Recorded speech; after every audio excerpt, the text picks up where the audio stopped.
Maqaa Abbaa, kan Ilmaa, kan Hafuura Qulqulluu, sadeen Waaqayyo tokko. Amiin. Ittiin layya'uu kan amane nan beeka, hin ariifadhu. Kenna harka isaan egaa ittiin nan tola. Isa sassakkoo karaa dhabdugaan, Iyyesuus jireenyi koo. Ittiin layya'uu kan amane nan beeka, hin ariifadhu.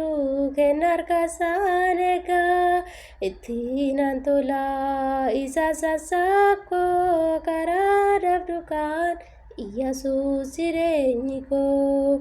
Argee taasifuu badhee dirbaatas gamaasitti atabbaa hundumaa suuraa gabaashaniiti.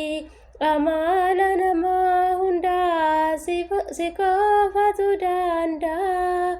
Waaqolii hundaa keessaa maltuu hamma kee gahaa, maltuu hamma kee gahaa.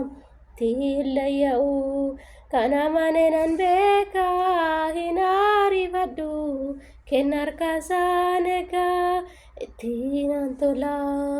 Isa sansaan koo karaa dhabdugaan, Iyyesuus jireenyi koo.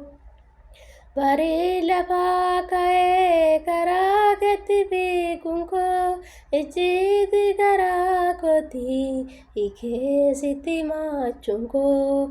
Mana keetu naaf fidaa, yaa Waaqsitu na tiksaa. Gooftaa si faarfachuun koo hundaa na dhagaachisa, hundumaa na dhiisisa. Ittiin layya'uu kan amane